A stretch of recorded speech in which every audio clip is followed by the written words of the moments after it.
time for the finals. Brendan, not time for the semifinals, not time for the round of 16, not time for the qualifiers. It's time for the finals. We have our finalists, 2 Protoss players, and we're going to interview them in just a moment. But first, let's have them come out on stage. Here he is, Zest, carrying that hand warmer better than anybody could. Look at this badass. He just walks down the red carpet with a ton of confidence. You can see it in his gait, the way he walks down, that he does not think that even himself can be challenged right now. Oh, of course not. But it's time for his opponent, Parting. Seems to share a similar sentiment. That one lucky fan at the back gets a high five, that one too. And you know what? He is probably never going to wash that hand again. I wouldn't, man. Gotta have that Parting feeling all over my He's actually going to cut his hand off and put it in a display case in his house with candles around it. This is the high five. That Parting touch. Of course, here's our Korean commentator, former comedian, Ik-kun. He's going to interview these 2 players, starting with Zest. So you made it to the finals again. How do you feel about that?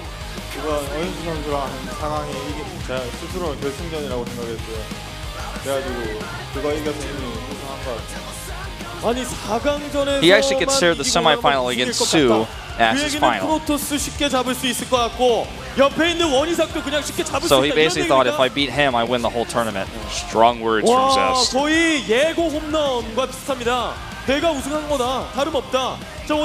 you don't really care about parting your opponent. I guess you think you're just going to win this one. And he said, yeah.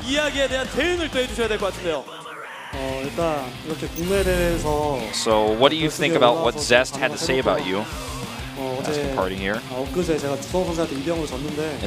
says it's been a while since he's actually been on the final stage. So he's pretty excited to be in the finals today. People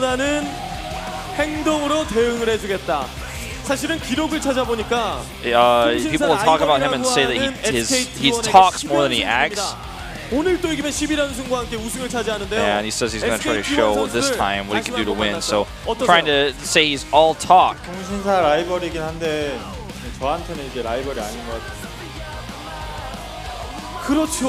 you made, again, face off your rival team, SKT. And how do you feel about that? And what he says is, I don't really consider SKT my rival anymore. So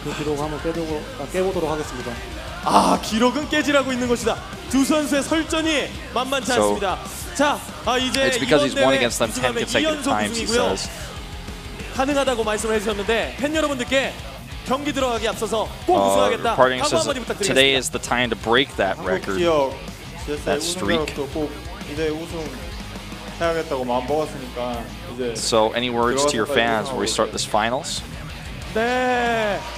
Well, I've already decided to win this tournament, and I'm ready to do it. He's going to show you once again a victory for this tournament.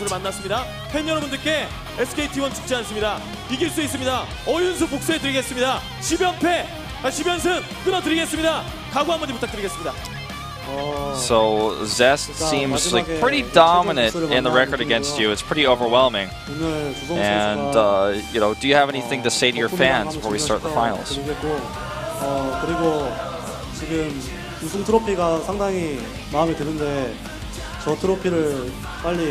I really like to win trophies. It's pretty beautiful. He's ready to take it, he says. I don't really care that much about Zest's comments. I'm also ready to win this tournament. So let's wait and see what happens. It's time. They've shaken hands. Not as friendly as our previous Protoss versus Protoss. Things are getting serious right now. That is for sure. We saw San and Parting go up on the stage. They were all laughs, having a bunch of fun. But this time, it's all business. SK Telecom Killer. Well, we had a bunch of Korean up there. I was going to try to translate it for you guys. But regardless, we do have the SK Telecom Killer against Parting, the guy with overwhelming confidence. Zest did all kill Parting along with the entire SK Telecom T1 team when they face each other in the round 1 playoff finals of Pro League. And, you know, that was a long time ago. I feel like Parting has a little bit of an edge just because of the fact that he's prepared for Protoss vs. Protoss already. He's had a whole day to do that and think about that. Whereas the opposite is true of Sue. He's been preparing for PvZ and then not, you know, having to think, of course, about if he wins, then he prepares for a PvP. But, of course, to win a PvZ is much more important first. So I feel like there's that little bit of an edge. But at the same time, Parting just showed a bunch of Protoss vs. Protoss builds. And, you know, Zest is able to watch that. So I think these two are fairly evenly matched. I would give a slight edge to Zest, like, overall. But I think Parting has his own strengths here, too. Yeah, I don't think, you know, if anyone were to come to me and say, Zest is going to 4-0 this, I would say you're wrong, definitely. Parting definitely has builds in him that he can definitely take at least 2 maps, I'd say, on Zest. I think I would also give my slight edge to Zest as well, but Parting, he has more builds in him. He has the ability to win PvPs. He's very good at the matchup. He's been in a lot of finals, too. Yeah. This is a finals. It's Zest's second finals in a row. And the thing about being a GSL winner is that right afterwards, everyone is watching you so closely because they want to see, are you a one-hit wonder or do you really have what it takes? Here are our recent 10 matches between these two. Zest 6-4, Parting 6-4 as well. Let's look at the players that Zest was able to beat recently. Deer, Swagger, SOS, Trap, Rain, and Parting. Parting, on the other hand of things, has beaten players like Myungshik, Squirtle, Classic, Squirtle 2 more times, actually beat him 3 times, and also just barely a few moments ago beat Parting, the Pokemon squasher over here, taking down Squirtle 3 times in a row. And now here we have map results, map stats here. Parting doing very well on Overgrowth, as well as Habitation Station. Actually, both these guys undefeated on that map, as well as on Frost. Both of these guys having very good ratios there. Yeah, looking at this, they're both actually...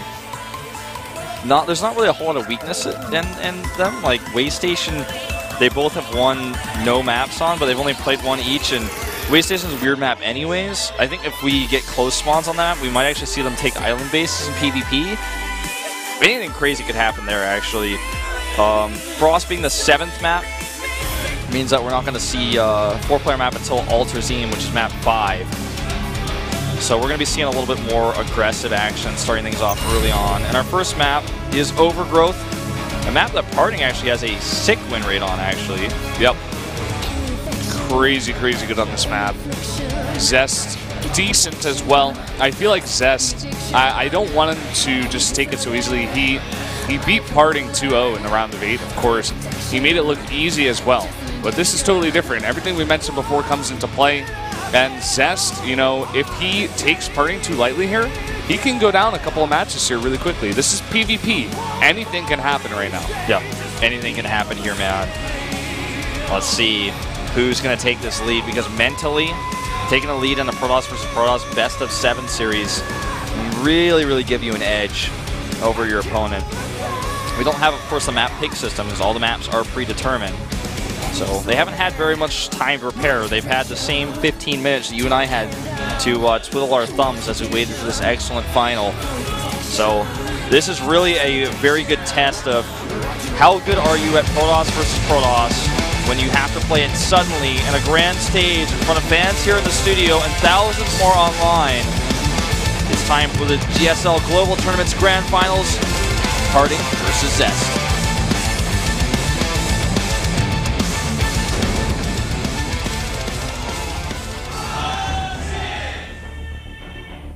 Hot 6.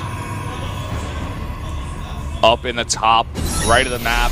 KT Roaster, Zest. I'm actually drinking a Hot 6 right now. You are? You guys I didn't get one, actually. I should have got one. You guys might hear me open a can every now and then. It means I'm drinking a Hot 6. All right, over here at the bottom left, a red player. SK Telecom T1 Party. But yeah, I'm a Hot 6 drinker. Yeah, as am I.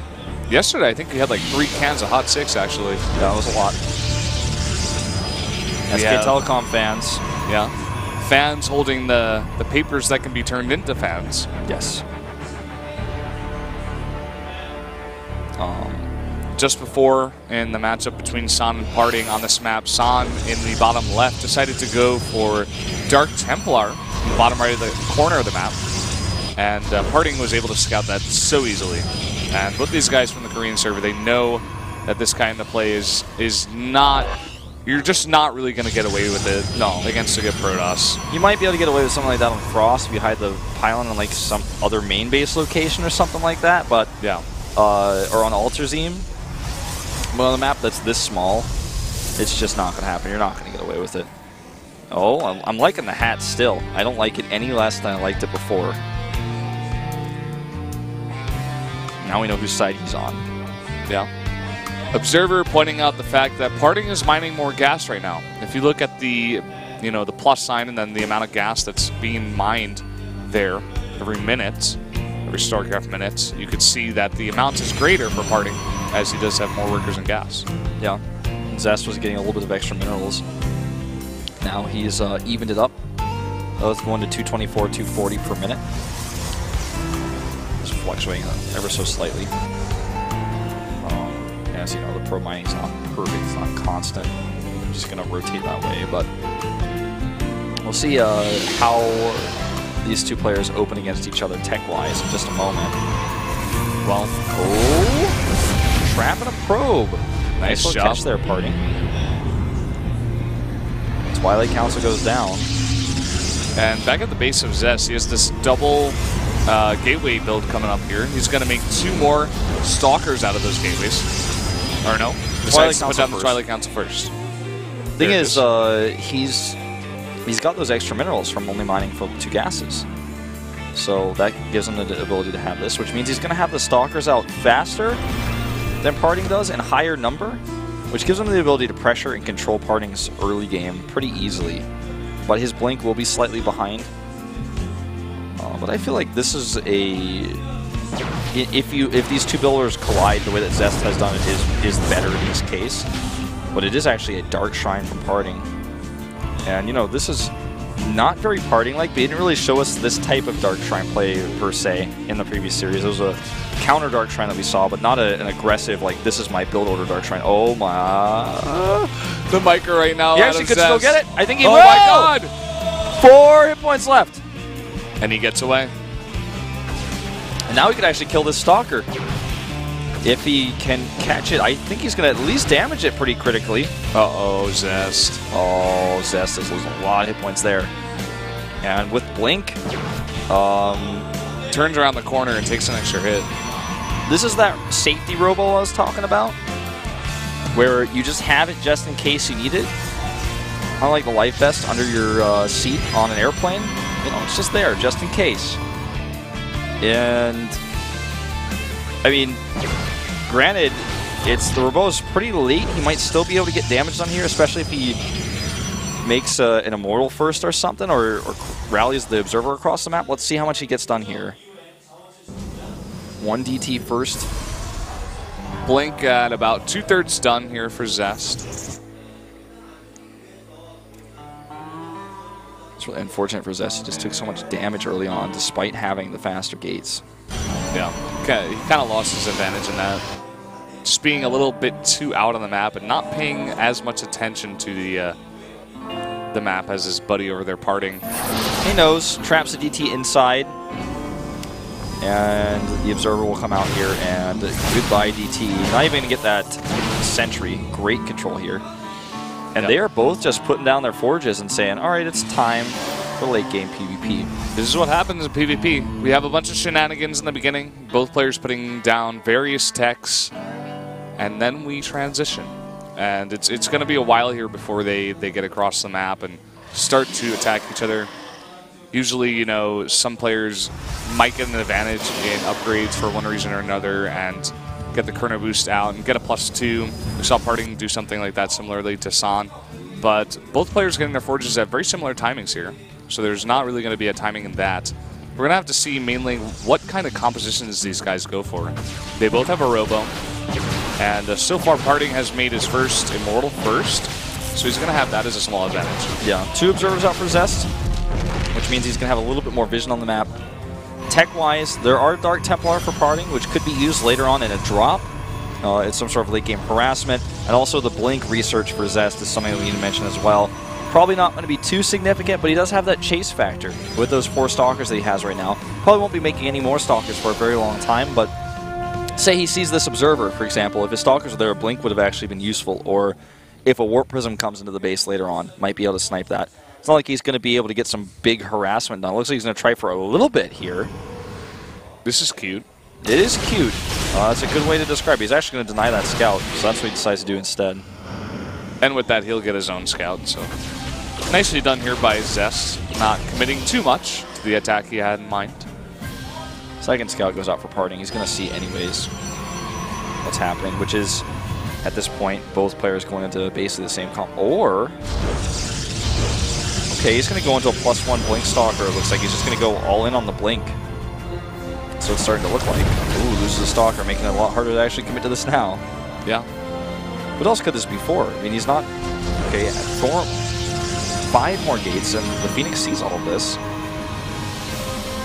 Phoenix has all the information, and I don't know, he's not really making the Stalkers. Yeah. Makes a cannon. He's going to need, you know, Immortals. Those are going to be necessary if he wants to play a longer game, okay? Takes a quick third base. The way he's playing this is, we saw this in one of our groups either yesterday or the day before, where you look at the situation in the game and you're like, okay, well, I'm in a weird place tech-wise, but I'm going to take a bunch of greedy decisions, like taking a third base and, you know, cutting Immortals temporarily, just so that I can catch up because the defender's advantage is so strong. It's going to be hard for Parting to actually commit to an attack. If Parting knew that, hey, wait a minute, this doesn't make any sense, what are you doing? He would come and punish. I think he does know, though.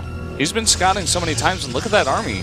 3 Immortals right now, 4th one on the way, 1 Archon as well, and he has a probe with that army. Look at this, Stalker's getting caught out as well, and Zest doesn't really have an army back at his base. There is a tiny window, like a window on a dollhouse, that's how small it is, man, where Parting is going to have +2 faster. I don't think that's going to come into play here, but let's watch that closely. With the game heart, you can see at the right side when the upgrade's about to finish. It's about to finish right now. Charge is finished for him as well. And he's going to break down those rocks. And during all this, you know, Zest is trying to take that third base. He's trying to get enough units out, but he doesn't have any Immortals. That's a problem. He has 0 Immortals to the 4 of Parting. We see Army supplies 15 up for Parting. Very nice time warp right now. A second one goes down, but there is the overcharge. That Phoenix in the back taking a few shots here. The overcharge does go down, but Parting has way too many units. And Zest is going to roll over here and die. Great scouting by Parting. Really smart reaction to what he's seen. Dances the units. And we're going to go on to game 2 because there's nothing else to say here. GG. Wow. Very nicely done by Parting here. And I have to say, what I said before these matches started, I feel like it's coming into play a little bit here. Zest taking a very risky third base, with Parting continuously scouting with Phoenix. Hallucinated Phoenix. He had the entire map scouted. Parting did the entire time. He knew the third base was going up. He wanted to attack with charge, a bunch of Immortals, a bunch of Archons, and the +2 finished a tiny bit before Zest as well. And there were just no units there for Zest. I feel like Zest was just playing a little bit, you know, taking Parting a little bit lightly, like I said. I think you're right. The thing is, I feel like against somebody else, when you do something like this, if you scout the gates, you know, Parting goes in there and sees all these gateways, he's like, what is this? You know, you don't have charge. You don't have Archons either. There's not like some sort of Colossus timing that comes with this, except Blink Stalkers. I think Zest was like, okay, he's gonna see all the gates and then be like, no, I can't attack into this. He's gonna be attacking me. I'm gonna sit back defensively. If Parting sat back defensively for a moment, then sent in more scouts. I think he was like, oh, you have a third base? We have a third base, and you have, you know, no units. I'm gonna kill you. I have way too much on my side, the Archons and everything else. Yeah, I think it was just Zest, like you said, not thinking that Parting would attack. But Parting is one of the best players at knowing exactly when to attack. His attacks, he's known for being very vicious and very awesome at timings with his attacks. So I feel like Zest just kind of played a little bit into Parting's play style there. And Parting was like, all right, I'll take a quick victory here, and I'll go up 1-0. And that's what happened. Away Station is map 2. Close spawns and cross spawns could create completely different matches. If we have the close spawns, that island base is so close by and so tempting. When you have a robotics in PvP anyways, maybe something we see. We could also see Stargate openings deny something like this. Parting looks good. He looks confident. We're going into game number 2. If he takes another win here, it's going to be hard for Zest to get the momentum back. I'm sure you are as excited as I am to see whether or not we're having close spawns or long spawns here on Way Station. This is the GSL Global Tournament Grand Finals.